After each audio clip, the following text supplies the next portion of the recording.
So, welcome to this episode of Rumble.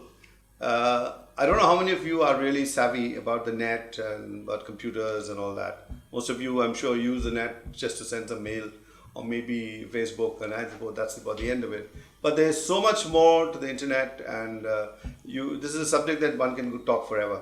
And today I have with me Vikas Chawla, a young man who's an expert in marketing through the net, particularly.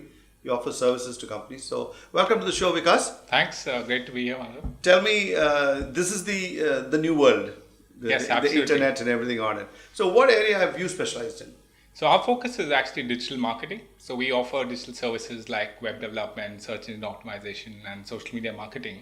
Okay. And sort of putting all these three together in play so that we can get results for our clients. All right. The clients could be online or offline, doesn't matter. We So, help when them these get. words like online, offline come, in simple words, would be people who've got brick and mortar That's right. shops where they're selling goods out of those shops. So, that would be an offline. That's right. Yes. character. That's what we call offline. Yes. Okay. So, they're off the internet line and they're That's on the right. main street. That's right. Okay, so why is it that they should be in your, particularly since they have a store in a major location, good location? So what's happening today is that a lot of the discovery process for consumers is actually starting online. Of course, people do ask their friends and family, but when after that happens, the next step for the discovery process is to look online to see whether the physical store has any presence online, what kind of products do they sell, Okay. or even to find a service provider. Many a time you look online. How about these malls? There's so many of them inside one particular mall, so that would be just drive them into a mall and then they'll find out. Or they still prefer to go check and then go and visit the store. Is that the way? I think across services, right, from fashion to healthcare to departmental stores to any kind of store, any kind of service at all, a product, Okay. people like to see what the presence is online. Or even, sometimes you don't even know. You move to a new place, let's say you move from Adyar to a GCR, you don't know what Okay. kind of a departmental store or dental clinic or eye clinic or Okay. Oh, fashion it's store come is. down to that point where even in Chennai we are fully covered with all these stores. Yeah, listed. absolutely. I think the online world is able to mirror the offline world in many ways, where you can search anything you want. And it's become easy for even smaller businesses to spend just a little bit of money and market themselves online because you get more for your buck. Is it all coming from the younger generation, the initiative to go on the net, or do the older guys also saying, Madhav, what is it all about and help me? Do you see them coming forward? I think there is still some resistance because we do meet some businesses which have been around for 15, 20, 25 years and they're massive offline. Okay. But when you look at their online presence, and if somebody is new to Chennai, they wouldn't know who they are.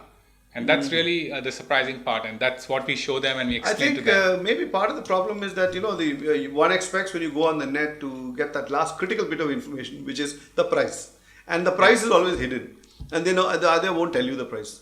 If it's a proper e-commerce site, I guess they will tell you the price because Yes. you can buy it. But otherwise, they'll like to see you, look at you, assess you, and see how much they can take out of you, like any shopkeeper. I think that's true. I mean, a lot of the mom and pop stores are like that, but I think things are changing. We do work with a few retail stores where we have insisted that you put the price online because otherwise you're going to waste time because consumers are going to ask that. So you're going to waste time actually replying to each query which comes on the price. So might as well put the price because... But doesn't that get them scared? I know half the shopkeepers hate disclosing a price. They won't even say that. They'll just keep on talking anything but keep that price subject out. I think that's true, but the Gen Y is changing them in many ways because they are transparent and they want transparent pricing. Everybody knows what an iPhone costs. Like for example, if you were to look for a shirt, a particular Yes. brand, you go see and you see a shirt, whatever the picture of it, Yeah. and you click on it and you say it costs so much. Yes. How can you prove to the shopkeeper, hey, listen, I came here because you've said 1750, Yes. and now I see that it's not 1750, it's 1820. Yes. So what can you do to them? Can you sue them?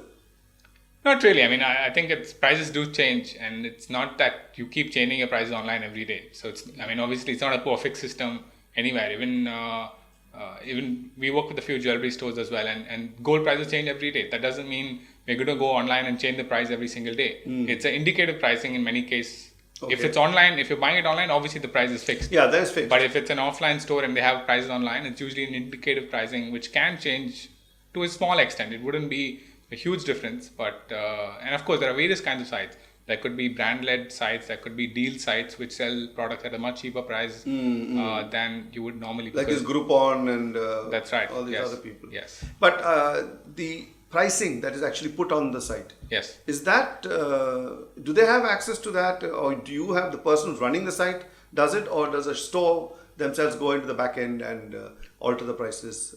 Usually it's a store, so we make it easy for the store, whoever is running the company, to actually update the prices very seamlessly. So they don't need to be technically sound to actually do that. We give them an interface which is as good as a word. Idiot-proof kind of Idiot-proof system, where they select the product, change the price, and it's done. And even updating a new product is very simple. It takes a minute to do it. Do they realize that this kind of thing can actually save them a lot of money in staffing, or does that enter the picture? Not really. I think it's still early days. Very few people actually do sell online at this point, or even feature their products online. Okay. So I think it's still early days, but it can definitely help in productivity and efficiency at the store level as well. Okay. Definitely. And all right. So you heard that from him, that it is still in its nascent stages, but it is growing rapidly from what we understand. So is it going to pose a challenge for all these no knowledge group of people who've been so far hired as shopkeepers? Or we'll find that over. So I will ask you when we restart.